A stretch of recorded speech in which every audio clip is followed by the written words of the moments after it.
निहायती शुक्रगुज़ार आहियां सिंध टीवी वारनि जो। ऐं टूर्नामेंट जेको आहे सो ही अवां ॾिसो पिया माण्हुनि जो शौक़ु तमामु घणो आहे ऐं जेको आहे शौक़ीन हिते शूटिंग बॉल खे वधीक पसंदि कंदा पिया।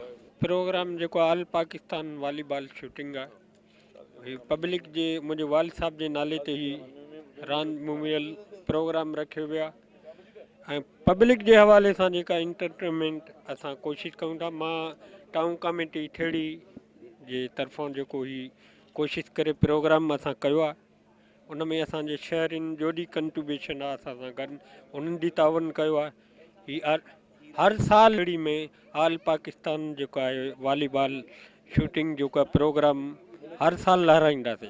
रांदि एतिरी ज़रूरी आहे मसलन जीअं अस्पतालूं ख़ाली हुजनि ग्राउंड भरियल हुजनि। रांदि खेॾण माण्हू सिहतमंद थी सघे थो अॻे वधी सघे थो। तमामु बहितरीनु पब्लिक जे हवाले सां पाकिस्तान में सभ खां वधीक शौक़ु ठेड़ी में आहे ऐं सुठो अरेंजमेंट सुठो इंतज़ाम बहितरीनु गेम मिलण लाइ खिलाड़ियुनि खे दाद बहितरीनु ॾिनो वियो आहे। साल जो पहिरियों टूर्नामेंट अलाह जो शुक्र आहे असांखे इज़त मिली ऐं 2 सालनि खां असांजी टीम मुसलसल ऑल पाकिस्तान खटे पई। अल उस्मान क्लब लाहौर इन्हनि खे असांजी रिक्वेस्ट आहे वरी बि सिंध हुकूमत खे पाकिस्तान गवर्नमेंट खे सिंध स्पोर्ट्स बोर्ड खे त महिरबानी करे हिन गेम जी सरपरस्ती कनि। महिरबानी करे असांजा नौजवान तमामु परेशान आहिनि जेको न जिन खे को रोज़गार कोन मिले थो जेको